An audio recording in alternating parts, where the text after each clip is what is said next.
Essa semana, a consultora legislativa Beth Veloso está conosco para falar sobre temas relacionados à tecnologia. E hoje ela fala conosco diretamente de Lisboa, capital de Portugal. Oi, Beth, tudo bem com você? Bom dia, Márcio. Bom dia, ouvintes. Espero que o áudio esteja bem, que estejamos conseguindo me ouvir bem. Está perfeito, Beth, está perfeito. Estamos ouvindo alto e claro, como se você estivesse aqui com a gente. Bom, Beth, hoje você vai falar sobre jogos de computador, né? Aproveitando o gancho da aprovação de projeto de lei de número 2796 de 2021, que trata justamente desse tema. E esse projeto foi aprovado na semana passada, não é, Beth? Exatamente, Márcio. Pensa num tema espinhoso. Esse é o tema dos games, jogos eletrônicos, jogos de fantasia. O projeto traz esses conceitos. Eu tenho uma teoria, Márcio, que na verdade não é uma teoria minha, é uma teoria do meu filho. Somente quem já jogou jogos eletrônicos tem autoridade para falar sobre o assunto. E a gente que é jornalista fala sobre tudo, né? Vou falar assim mesmo, sem autoridade, vou dar aqui os meus pitacos. Um pouquinho de pesquisa, um pouquinho de intuição. Eu acho que o mais importante, Márcio, para quem quer entender o que se passa no mundo dos jogos é experimente o seu, faça a sua experiência. Eu sempre tive vontade de jogar com o meu filho, eu de cá, eles de lá, os meus dois filhos. Eu tenho certeza que, na verdade, eles derrotarem a mãe nos jogos seria uma das experiências mais divertidas, né, dentro desse mundo dos jogos da vida deles.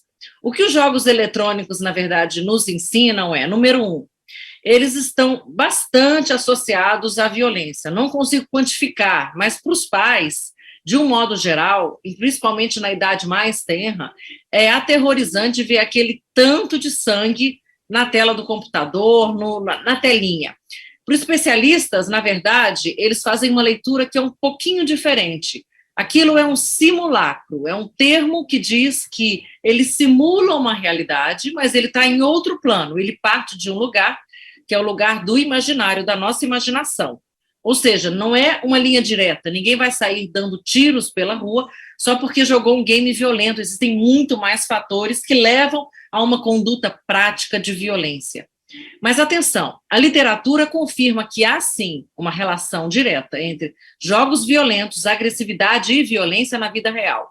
Ou seja, uma revisão sistemática de artigos que foi feita dos anos de 2008 a 2013, 5 anos de pesquisa, levou a um resultado de que 45 artigos encontrados, 37 apontavam sim o viés entre jogos e agressividade.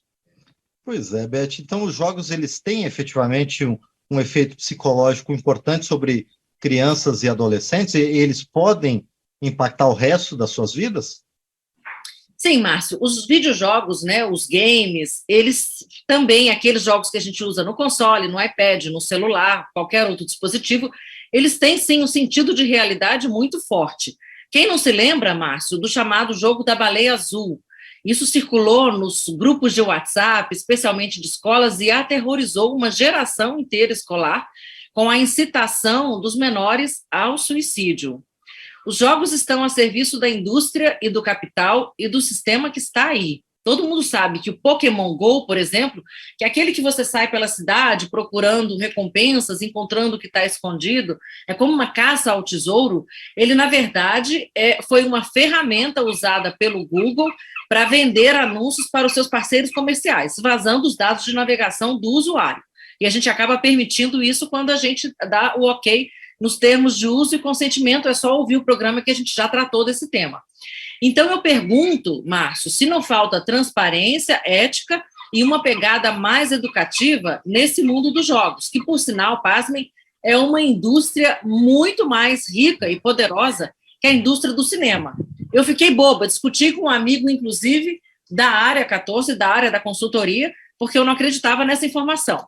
O curioso, no entanto, é que o conteúdo ideológico dos jogos, ele não é tão evidente, pelo menos para os estudiosos, quanto o conteúdo da indústria cultural do cinema, que é onde Hollywood tenta impor ao mundo o American Way of Life. A gente está farto de saber disso, de acordo com aquilo que a gente pesquisa na comunicação, nos estudos do jornalismo. Falta olhar, portanto, para a questão dos jogos com mais cuidado, na minha opinião. A Shoshana Zuboff, uma teórica que é bastante controversa no mundo, alguns dizem que ela não tem muita cientificidade, outros afirmam que ela realmente é pioneira nos estudos dela, ela cunhou o termo Sociedade da Vigilância, em que o Pokémon GO, justamente esse jogo, é a expressão mais perfeita dessa sociedade, das Big Techs, que as Big Techs estão cunhando junto com o Estado, que vem a ser, segundo ela, uma violação das regras democráticas, não apenas da privacidade, como do direito da individualidade, por diversas razões. Pelo Estado, pelas empresas, para quê? Para monitorar o cidadão, influenciar, manipular, moldar, basicamente impor ideias, valores e padrões de consumo. Então, é por isso, Beth, que um dos componentes dos jogos é justamente o fato deles serem viciantes? Exato, Márcio, a gente falou disso no programa passado, a gente falou da grande ruptura, né? Como que as redes sociais, os algoritmos, o funcionamento da internet tem sido moldado para trabalhar diretamente com uma neurocognição, com um sentido mais cognitivo do marketing, inclusive, né? E aí, ao mexer com as emoções, elas acabam gerando efeitos bioquímicos, hormonais, gerando dopamina, o hormônio da satisfação, e criando um outro sentido de corporeidade, que não é mais só a corporeidade física, o corpo que a gente toca, mas, nesse sentido, cria-se uma dimensão mais ampliada, também, de novo, um conceito que eu já trouxe aqui, e os jogos fazem, sim, dependendo da medida, adoecer. O que dizer, por exemplo, de um rapaz, e isso estava lá na minha pesquisa, são inúmeros casos, especialmente em países muito apegados aos jogos, que têm uma tradição muito grande, inclusive de desenvolvimento, como o Japão, e de pessoas que passam horas, dias no computador. Um rapaz que ficou 55 horas no computador sem a parada do banheirinho. Ansiedade, compulsividade, o esgotamento físico, emocional, psicológico, em todos os níveis, isso sim, pode ter um efeito desastroso. O vício, por exemplo, quando que a gente pode falar, e os especialistas acreditam que há um fenômeno de vício? Quando o jogador jogaria mais de 5 vezes ao dia, de 1 a 5 horas, durante o ano inteiro. Aí já se pode ter ali um comportamento de vício. Por isso, claro, sempre, moderação. É claro que a gente está falando de um público de criança e adolescente. Há que haver algum tipo de regulação e, principalmente, sobretudo, autorregulação e uma ajuda de terceiros, um acompanhamento. Porque, em primeiro lugar, a gente sabe que a juventude está toda na internet. E esse é o ponto de encontro hoje da vida social que a gente tem. No estudo sobre conectividade jovem, a pesquisa TIC Kids Online Brasil, que traz um mapa do consumo de internet, diz que 85% da população entre 9 e 17 anos, eu falei 85%, é usuária da internet no Brasil, sobretudo no celular. Então, essa tecnologia onipresente, ela pode levar, evidentemente, ao que a gente chama de game disorder, existem outros nomes, esse é o nome em inglês, para uma enfermidade que já está classificada junto à Organização Mundial de Saúde como um problema global. Agora, Beth, em primeiro lugar, quais são os sintomas dessa desordem e como tratar esse problema? Dependência, né? Envolvem aspectos gerais, Márcio, desequilíbrio nos interesses, ansiedade, isolamento, comprometimento na qualidade de sono. A gente vai falar, mas isso tem tudo, isso é da vida moderna, isso é da contemporaneidade. Não necessariamente, são sintomas muito específicos e que necessariamente são agravados pelo uso intensivo dos jogos, dos games, dos desafios, especialmente das partidas compartilhadas, inclusive agora também dos jogos de azar que a gente vai falar. Não existe um conceito único sobre essa dependência tecnológica, né? As pesquisas apresentam diferentes terminologias para essa realidade. O que é fundamental nesse momento, que a Câmara acaba de aprovar o marco regulatório dos jogos no Brasil. Em primeiro lugar, jogos de azar não são permitidos no Brasil. Isso a internet, de certa forma, faz com o que chamam de loot box. Loot box, eu nem sei exatamente como, são as caixas surpresas que podem ser adquiridas em jogos eletrônicos. E isso atinge crianças que estão ali também e inconscientemente acabam clicando, enfim, usando essas caixas. Caixas de recompensa vêm sendo alvo de polêmicas, e isso o projeto proíbe. É como um sistema de apostas, seria como a gente falasse no jogo de azar, enfim, isso não pode, né? Os jogos ajudam, sem dúvida, aumentar a plasticidade cerebral. Quer dizer, não é de todo ruim, a gente sempre tem que fazer um equilíbrio e olhar os dois lados e analisar a questão no sentido mais, como ela é, mais equilibrado. Ou seja, estima, sim, o desenvolvimento cognitivo, emocional, social, tem um componente social de integração entre crianças e adolescentes, que é muito forte, e, portanto, não é que simplesmente de alijar, isolar, afastar completamente as crianças dos jogos. E, como eu falei, fazer com que esse ambiente seja assistido por mães, pais, educadores, com uma filtragem de conteúdo e um propósito da tecnologia ser realmente feita de uma maneira que tenha um limite, permita um desenvolvimento neurológico da primeira infância e da adolescência. Então, de nada adianta muita atenção nos jogos, muitas habilidades, fazer coisas rápidas, né? Que é isso que o jogo propicia, foco, concentração, se as questões éticas, Márcio, e as questões de saúde são deixadas de lado, né? A gente sabe que aumentam essas, como eu já falei, essa questão da atenção, mas um outro aspecto que eu gostaria de ressaltar é a questão da propaganda dirigida aos menores de idade, ou seja, no momento que a gente está no jogo ou que a gente está numa rede social, o tempo todo vem uma propaganda de baixe esse jogo, baixe isso, conforme o Código de Defesa do Consumidor, não é lícito para criança e adolescente. A criança e o adolescente não podem estar expostos a qualquer tipo de propaganda indiscriminada. O marco regulatório, Márcio, ele também vai trazer mais projeção, busca trazer mais projeção da indústria dos jogos no Brasil dentro do cenário internacional, porque ele tenta desonerar essa indústria, tirar alguns impostos para fazer com que ela evolua, com que ela cresça, com que ela tenha mais estímulos, inclusive no desenvolvimento de software, no desenvolvimento mesmo da tecnologia em nível de inovação.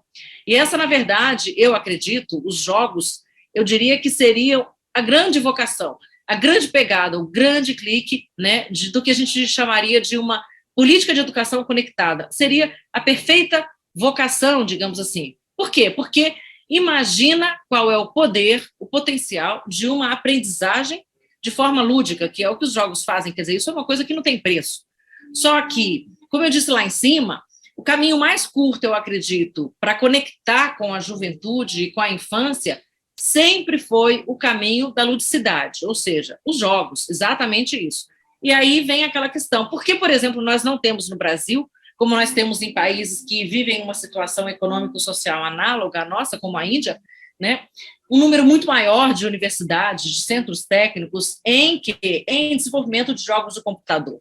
Eu, por exemplo, tenho um colega da Câmara que paga uma fábula de dinheiro para que o filho faça esses cursos de desenvolvimento de games na Flórida, né? E por que nós não podemos ter o similar aqui no Brasil?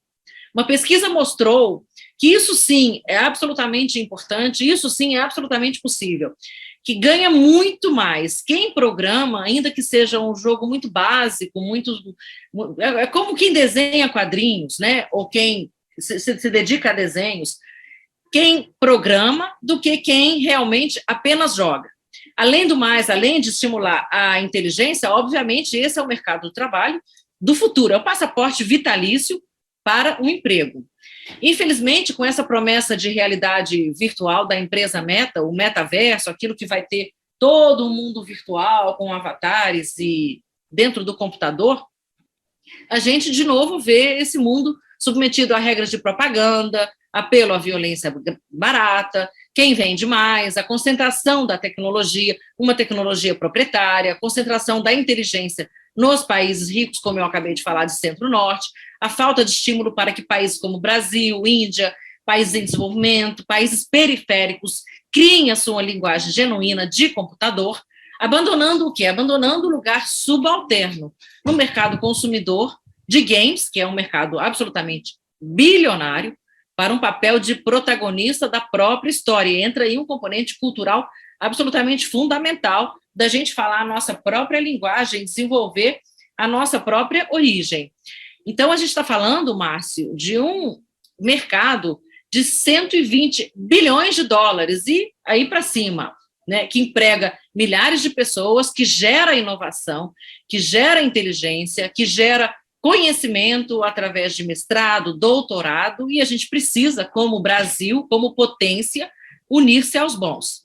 E para terminar, então, esse comentário, Márcio, eu gostaria apenas de lembrar uma historinha que me contaram recentemente. Eu sei que essa historinha vai ficar na cabeça de muita gente e muitos dos nossos ouvintes vão se encontrar nela, porque simplesmente estava ali a criancinha de 3, 4 anos jogando, fazendo um joguinho e pum, clicou e comprou um jogo de R$ 120. E a mãe, absolutamente desesperada, exasperada e muito zangada, falou: meu filho, como você fez isso? E a criancinha, assim, muito inocente, muito sem saber o que fazer, muito intuitiva, né? E impulsiva, dizia: mãe, mamãe, mamãe, por favor, eu arrumo a caminha, mamãe, eu arrumo a caminha, mas não grita, mamãe, respira, respira, mamãe. Então, assim, é isso que acontece. A mensagem é: não salve os dados do cartão nos jogos que você passa para o seu filho, que você compra pelo seu filho, na conta do seu filho. Não coloque um cartão de crédito. Toda vez que fizer uma compra, insira os dados do cartão. Essa é uma lição, como a gente sempre fala, né? Basiquinha, basiquinha, que evita muita dor de cabeça. E, sobretudo, interaja com crianças de menos de 14 anos nos jogos. A gente sabe que os jogos é uma porta para um desconhecido e para o desconhecido, né? A pessoa que está do outro lado. Portanto, a supervisão atenta é muito mais divertido, vai dar uma diversão segura e que venha ao mundo dos jogos agora com essa proposta. E o Brasil tem potencial, porque nós somos um dos povos mais criativos, mais inventivos e mais divertidos do mundo. Eu que estou aqui em Portugal, só fazendo uma correção, Márcio, estou em Porto, e temos aqui no fundo a Catedral da Sé, de Porto, maravilhosa, né? Então é essa mensagem que eu deixo para que a gente também chegue aqui em Portugal e na Europa e nesse primeiro mundo, com a nossa pegada no mundo digital, que é um mundo do qual não tem volta.